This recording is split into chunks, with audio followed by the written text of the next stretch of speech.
Chennai Super Kings versus Royal Challengers Bengaluru. The match number 8 of IPL 2025 is going to take place at Chepauk. Chepauk की अगर बात करें तो अटर level की जो डोमिनेंस है वो दिखाई है यहाँ पर चेन्नई सुपर किंग्स ने। पिछले खेले गए 71 मुकाबलों में से 52 मुकाबले अपने नाम किए हैं। यहाँ पर स्पिन कारगर साबित होती है, इसलिए चेन्नई सुपर किंग्स जो है इस बार स्पिनर्स पे दाव लगाया है। नूर अहमद हो, रविचंद्रन अश्विन हो, चाहे वो रविंद्र जडेजा, इनके पास जो है तीनों स्पिनर्स हैं वो कोई भी मुकाबला निकाल कर दे सकते हैं आपको, चाहे वो चिपॉक पर हो चाहे वो किसी और पिच पर हो, until and unless वो हैदराबाद की पिच हो, क्योंकि दैट इज वेरी फ्लैट। अगर बात करें यहाँ पर Chennai Super Kings versus RCB की क्लैश की, तो पिछले खेले गए 33 मुकाबलों में से 21 मुकाबले यहाँ पर नाम किए अपने चेन्नई सुपर किंग्स ने और 11 मुकाबले अपने नाम किए आरसीबी ने। एक मुकाबला नो रिजल्ट रहा था। हालांकि पिछले खेले गए 5 क्लैशेस में से 3 क्लैशेस जीते हैं चेन्नई सुपर किंग्स ने और 2 क्लैशेस जीते हैं आरसीबी ने, जिसमें से एक क्लैश था आईपीएल 2024 का अनफॉरगेटेबल मैच, जहां पर आरसीबी ने एलिमिनेटर में जाने से रोक दिया चेन्नई सुपर किंग्स को, जहां पर वो यश दयाल का ओवर अगेंस्ट एमएस धोनी हमें याद आता है, वो 6 और उसके बाद वो विकेट। जी हाँ, एमएस धोनी के अंदर उतना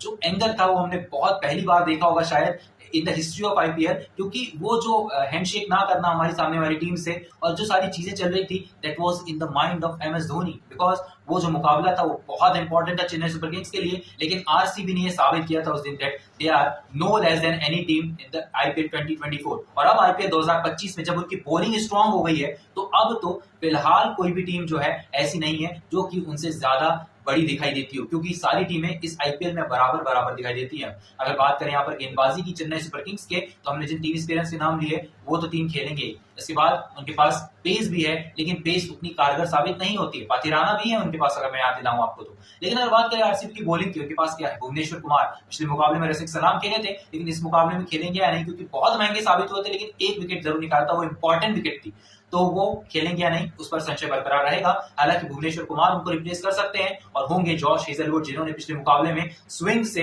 अपना नाम दर्ज किया था विकेटों के सेक्शन में। अगर बात करें यहाँ पर ऑलराउंडर्स की, तो उनके पास कुणाल पंड्या है, लायम लिविंगस्टन है और उनके पास एक स्पिनर के तौर पर, हालांकि अगर बात करें स्वप्निल सिंह खेलते नहीं है, but Swapnil Singh is also there. Kunal Pandya ने पिछले मुकाबले में 3 विकेट निकाले थे and that was good enough for RCB. लेकिन अगर बात करें X factor for the RCB की, the one more bowler who is left, the none other than सुयश शर्मा। सुयश शर्मा की अगर बात करूं तो सुयश शर्मा की गेंद घूमती हुई नजर आएगी चिपॉक पर, क्योंकि आरसीबी के पास ऐसा कोई प्राइम स्पिनर नहीं है, वो थोड़ी सी उनकी कमजोरी बन जाती है। लेकिन नूर अहमद है दूसरी साइड, तो ये दोनों जो बॉलर हैं नूर अहमद एंड सुयश शर्मा 3 विकेट अपने नाम पे दर्ज कर सकते हैं कल के मुकाबले में। लेकिन अगर बात करें इस मुकाबले की, तो यहाँ पर जो है ऑलराउंडर्स का भी नाम हो सकता है, क्योंकि उनके पास थोड़ी सी गेंद घुमाने की कला है, चाहे वो कृणाल हो चाहे वो रविंद्र जडेजा।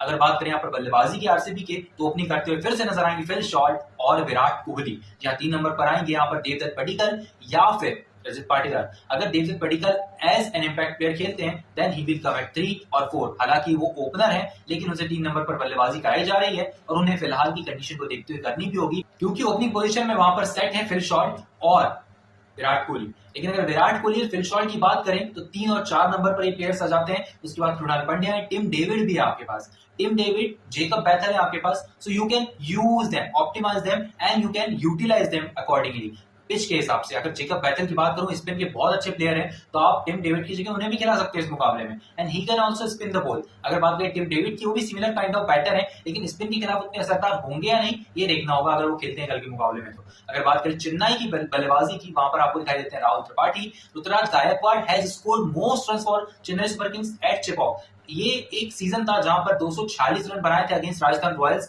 जहां पर ऋतुराज गायकवाड़ का बहुत बड़ा हाथ था चेन्नई सुपर किंग्स के लिए। लेकिन जो लोएस्ट स्कोर है चिपॉक का, वो है आरसीबी का against Chennai Super Kings. 70 run बनाए थे आरसीबी ने इस मुकाबले में और ऑल आउट हो गई थी। तो यहाँ पर ये थोड़ा सा डिफरेंस दिखाई देता है। अगर स्पिन चलती है, विराट कोहली आउट हो जाते हैं, फिल शॉर्ट आउट हो जाते हैं, रजत आउट हो जाते हैं, देन आरसीबी के पास कोई ऐसा बैटर नहीं है जो उन्हें 150 पार करा सके। आई थिंक यहाँ पर जो एवरेज स्कोर है वो 160 170 का है, लेकिन आप अगर 180 रन बना देते हैं that is not chasable score. ये थोड़ा सा कठिन हो सकता है किसी भी टीम के लिए, वेदर इट्स हैदराबाद और वेदर इट्स आरसीबी, जहां कितनी भी डिस्ट्रॉइंग बैटिंग हो आपके पास, आप जो है वहां पर पार नहीं पा सकते किसी भी स्पिनर से, चाहे वो नूर अहमद हो, सुयश शर्मा हो, कुणाल पंड्या और रविंद्र जडेजा हो, चाहे वो रविचंद्रन अश्विन। अगर बात करें यहाँ पर इस पिच की, तो इस मुकाबले में top 4 players to watch out for कौन होंगे? पहला सुयश शर्मा, जी हाँ। दूसरे प्लेयर होंगे यहाँ पर Noor Ahmad to watch out for, because इन दोनों की गेंद स्पिन होगी। Third player will be Virat Kohli, क्योंकि चिपॉक की पिच पर जहां पर रन्स नहीं बनते हैं ज्यादा, तो ऐसी पिचेस पर काम आते हैं ऐसे क्लासी प्लेयर्स। चौथे प्लेयर होंगे ऋतुराज गायकवाड़, बिकॉज ऋतुराज गायकवाड़ का जो एवरेज है इस मैदान में बहुत अच्छा है। हालांकि विराट कोहली का ओडीआई में एवरेज बहुत अच्छा है चेपॉक पर, लेकिन टी20 क्रिकेट है and we don't expect less than ODI cricket from Virat Kohli in IPL. अगर बात करें पिछले मुकाबले की तो उसी तरीके की बैटिंग की थी और इस मुकाबले में भी हम एक्सपेक्ट करेंगे कि उसी तरीके की बल्लेबाजी वो करते हुए नजर आए। हालांकि अगर बात करें the fantasy cricket 11, you all are waiting for this section। अगर बात करें यहाँ पर फैंटेसी क्रिकेट 11 की, so I have picked Philip Short in my wicket keeping section, I have picked Virat Kohli, I have picked Devdutt Padikkal, I have picked Ruturaj Gaikwad and Rajat Patidar. जी हाँ, अगर बात करें यहाँ पर देवदत्त पडिक्कल की, सो आप अगर वो इम्पैक्ट प्लेयर के तौर पर नहीं खेलते हैं तो उन्हें हटाकर राहुल त्रिपाठी को रख सकते हैं अपनी टीम में, because Rahul Tripathi is the explosive batter for the Chennai Super Kings. जी हाँ, जिस तरीके की उनकी बल्लेबाजी है, रुद्राज गायकवाड़ है, राहुल त्रिपाठी है, शिवम दुबे हैं उनके पास रविंद्र जडेजा है, एम एस धोनी है, उनके पास डीवन कॉनवे है, रचिन रविंद्रा है। तो डीवन कॉनवे अगर नहीं भी खेलते हैं, रचिन रविंद्रा ने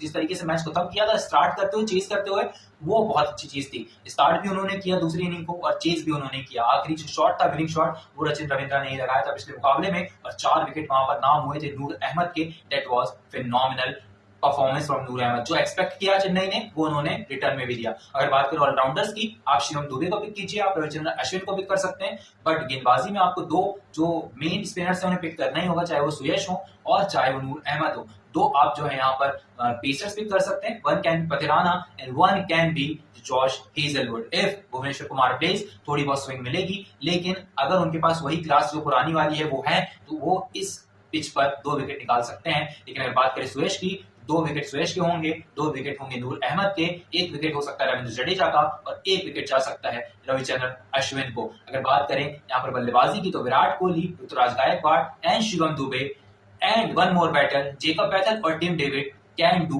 wonders at Chepauk against the spin। जी हाँ, Rajat is also there, Rahul is also there, but the top 4 batters I have told you, they can destroy the other teams bowling at Chepauk।